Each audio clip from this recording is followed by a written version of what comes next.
Salam alaikum wa rahmatullahi wa barakatuh. Nous consacrons cette séance à une série de leçons qui se groupent dans les classements et caractéristiques de la matière.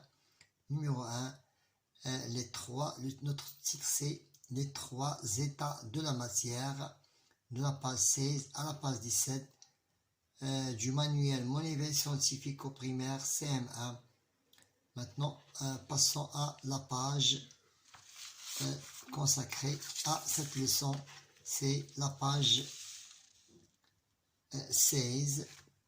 Voilà, et j'observe ce document. Toujours classement et caractéristiques de la matière, 1 et 3 états de la matière. Dans ce dessin, nous observons la matière sous plusieurs états. Ici, la évaporation au vapeur d'eau, c'est à l'état gazeux, sont des ustensiles de la cuisine solide, à l'état solide.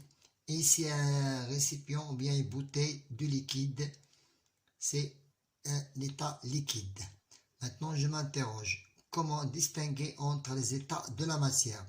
Prenons l'exemple des solides, ont une forme propre et aussi un volume propre. Pour les liquides, n'ont pas de forme propre, Les gaz n'ont pas ni forme propre, ni volume propre. Nous proposons une ou des solutions sur notre cahier d'investigation. Nous parlerons des solides, des liquides et des gaz, Les solides ne s'attrapent avec les doigts. Par contre, les liquides et les gaz ne s'attrapent pas avec les doigts.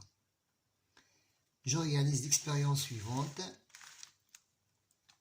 Les états de la matière. Nous avons ici 3 états de la matière et nous avons distingué classer ces documents en 3 états. Le bois, la vapeur d'eau, l'huile, le lait, le gaz, du butane et la règle en plastique. J'indique le corps qu'on peut saisir avec les doigts. Ce qu'on peut saisir avec les doigts, seulement la règle en plastique et le bois.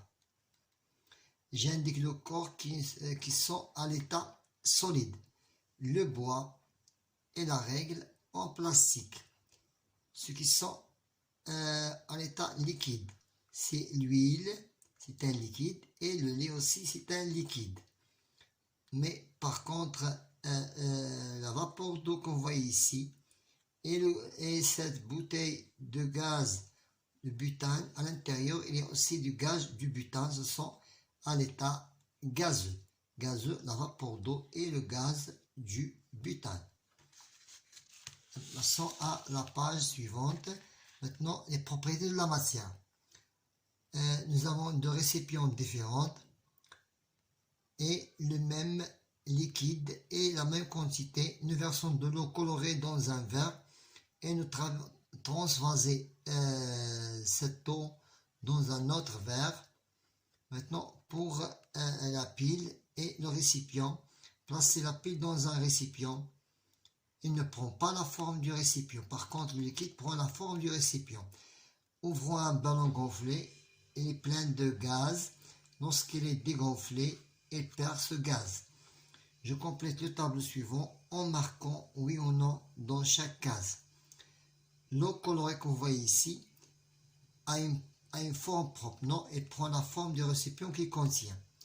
N'a pas de forme propre. Oui, il n'a pas de forme propre. Un volume propre. Oui, il a un volume propre.